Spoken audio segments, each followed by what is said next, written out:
Hi guys, and welcome to my review of Alien Covenant, directed by Ridley Scott. Once more, this is a sequel to Prometheus, but a continuation to be this prequel story to the Alien franchise.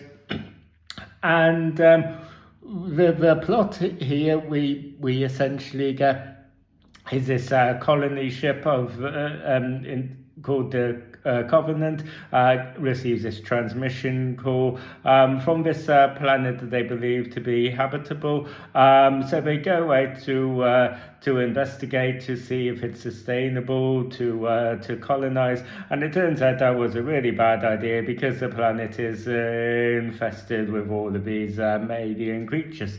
So. Let's get the obvious right out of the way first of all. But because this is a Ridley Scott directed Alien film again, so to get the obvious out of the way, this film looks amazing. Just the cinematography, the the general visuals and aesthetic that we get here are just beautiful. We do basically have this, whereas Prometheus ended up frustrating quite a subset of Alien fans because they just wanted this Alien movie, which a Prometheus isn't. This kind of serves as a way. This movie kind of bridges that gap where it seems like Ridley Scott has kind of like taken those comments on board. So what we basically get here is a lot more alien action. Admittedly, all of that typical Alien xenomorph action is kind of held off until the second half of the movie, but we do definitely get much more alien and xenomorph action horror here than we do in Prometheus. Although that's, like I said, Prometheus is kind of like its own thing. So in the way that kind of like feels like faint praise a bit, because that's kind of like a bit of a low bar. But yeah, we do get a lot more alien action here, and I honestly, when we kind of like get to it, there is a little bit of a tonal shift. I was saying in my Prometheus review where you kind of like Prometheus, or what the ideas that they're exploring there work best when they're kind of like doing its own sci-fi thing, and then when it kind of like tries to reach and create all this connective tissue to the Alien franchise, that's where it struggles a bit. And here, I wouldn't really say that it necessarily really clashes or feels really at odds with each other. But when you get into the Alien and Xenomorph action in the second half of this movie, there does definitely feel like a tonal shift. That does just feel a little bit off. I think that prior to us getting into all that Alien Xenomorph action, we have like I said, we have this colony crew who are going out to investigate this planet. There's a lot of alien esque organisms surrounding here. Some of those are infecting our crew members through the nostrils or through the ear, and there's something really primal about that. I think that all of this stuff is really executed really well.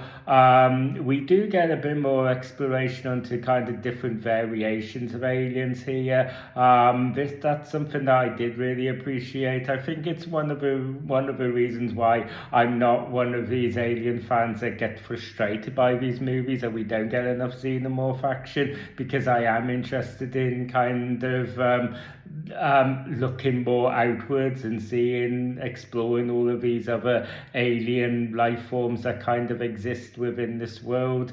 So all of that was kind of cool. I do think that the cast here is, or rather the bunch of characters that we get, I think a lot of them are largely disposable, and a lot of them are kind of like forgettable. the most obvious exception here is Michael Fassbender, who is, we know, so good in everything that he does that here in this movie he ends up basically pulling double duty, where we have him returning as synthetic David, but we also have him playing another synthetic named Walter, and who is kind of like the anti-David, the good David, if you will.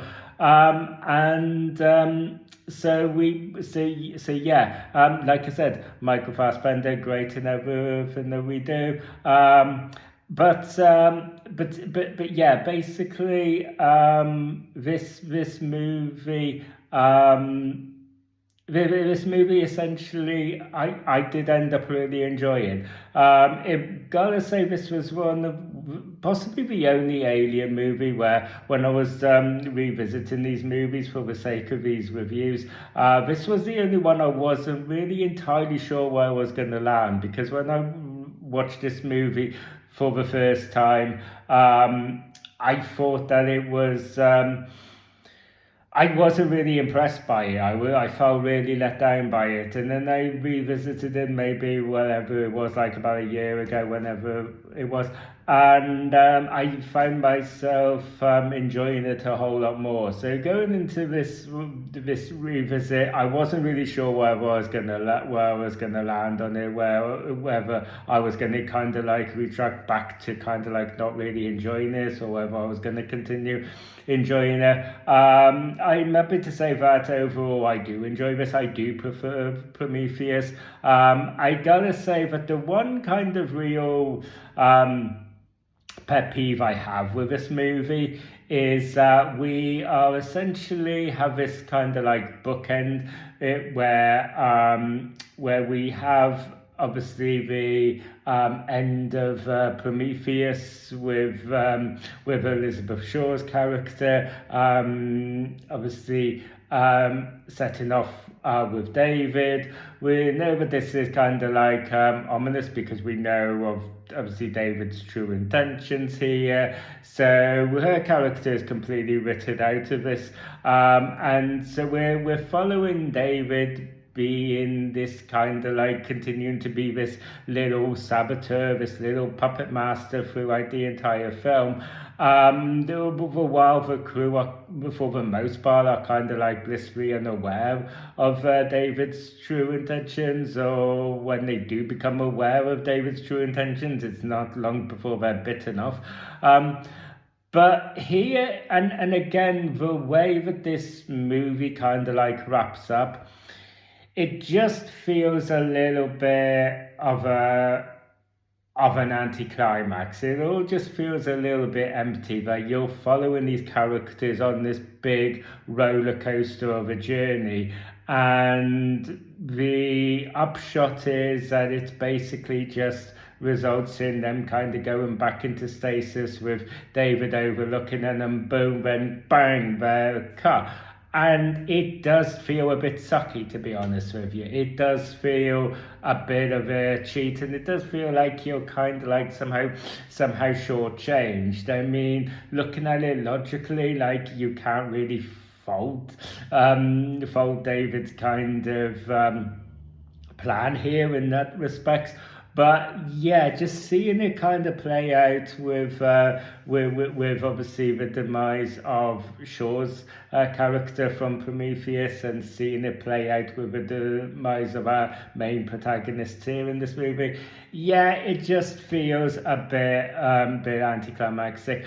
I do feel like it does kind of suck at least up until so far, we haven't had a chance to really follow David's character beyond this movie, so we don't know what kind of like really happens. Hopefully we will that will kind of like change with any future additions to this franchise.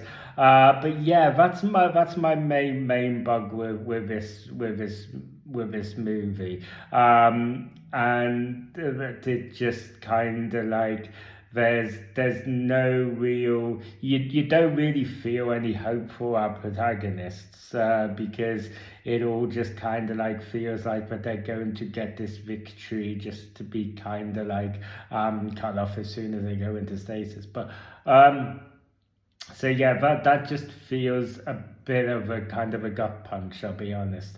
And yeah, that's really my main issue with this movie. Other than that, guys, I enjoyed this movie. And yeah, so that pretty much wraps up my review. So thank you guys for taking the time to watch this video. If you enjoyed this video, you want to see more, don't forget to ring that bell for notifications. Don't forget to like and subscribe. I will be reviewing all of the Alien films. I will be reviewing all of the Predator films. And then once I'm done with, I'll be bringing these franchises together for one last face-off as I rank all of the Alien and Predator films together from the worst to the best. And there will be a link in the descriptions for that playlist. So yeah, stay tuned for all of that. And yeah, feel free to let me know down in the comment section about what your own thoughts are about this movie, and what your thoughts are with the direction that Ridley Scott took us with Prometheus in this movie. You know, all of that stuff, let me know down in the comment section. And until next time, I will see you guys on the next video. You guys take care.